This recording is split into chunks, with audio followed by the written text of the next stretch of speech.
In today's world, if we really want to fight climate change, there are two things that we must do.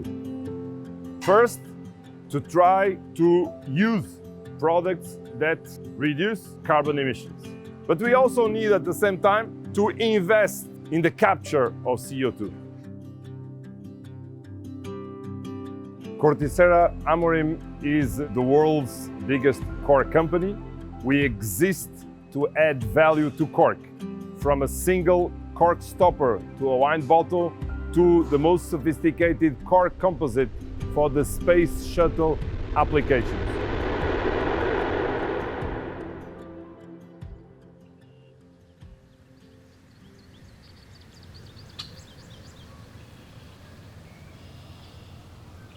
We arrived to what the cork oak forest is today by the opening of the Mediterranean natural and original forest.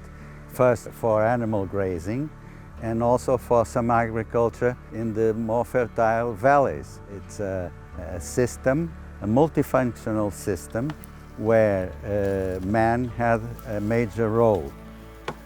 This system is where you can find more than 200 species of animals and more than 130 species of plants per square kilometer.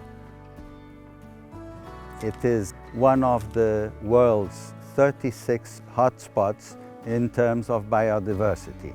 So it is very important for us, for human beings. Sustainability is part of our DNA. Cork is a true natural material. It takes 25 years for that wonderful cork tree to give its first harvest, and then we harvest the cork tree every 9 years. So the tree stays there up to 150, 200 years, being the main source of CO2 retention.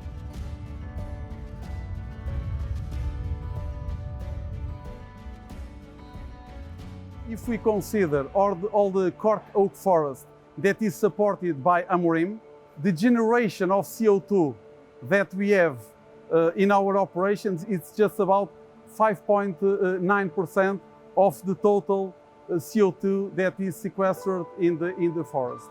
We have studies that prove that for every single ton of cork, you can retain 73 tons of CO2. So when you produce a cork stopper, that single cork stopper, if you include the work that forest had, it can retain up to almost 400 grams of CO2.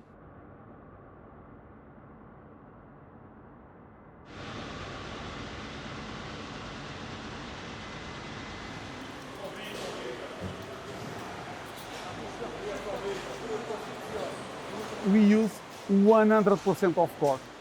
Each kilo of cork that is harvested, we use it.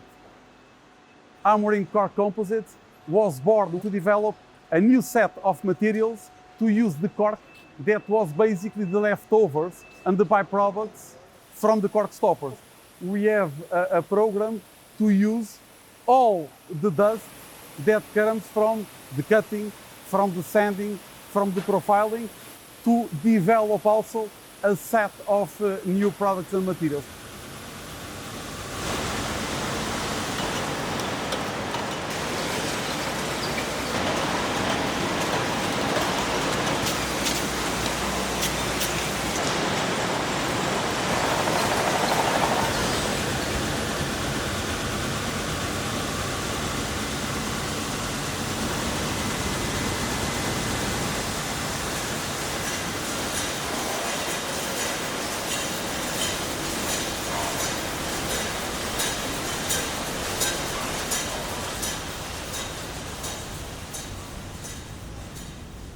Well, consumers are demanding more sustainability across the board, and that's, again, a good thing for everybody.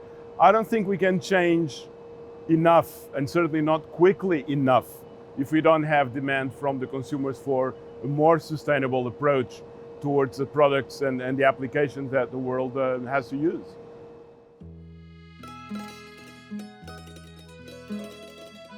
looking at the cork oak forest, I thought, what can we do to improve it? I tried to find out what were the nutrients necessary for the cork oak, and I couldn't find in the literature or in science. And as the olive tree is very similar, and it's also a Mediterranean species, I tried to irrigate and plant there some cork oaks. What was my surprise that they thrived fantastically, and after 8 years I could peel them for the first time. Instead of the 40 years that in the normal way would get, you can have a commercial harvest after 20 years after planting. And that's the biggest advantage of irrigating the cork oak. We are talking about an industry that is CO2 negative from a retention point of view. That's how unique this industry and this wonderful product is. We develop materials in the aerospace industry, automotive, transportation, packaging, construction, flooring, so several applications that were born basically because here internally we have a motto: no waste, everything is valued. I really think we fit as a company in today's preferential criteria from a purchasing trend from consumers. If it is true that climate change, if it's true that the environment is going to be a top priority, as it is already today, from here onwards, and new future generations will be even enhancing their preference more in the future, I think that we are in the right industry, and I think that we are working with the right product. But the most important thing is to look ahead. And when you look ahead, you see even greater things than the ones that were done before. That's why in our industry we normally say that the best is yet to come.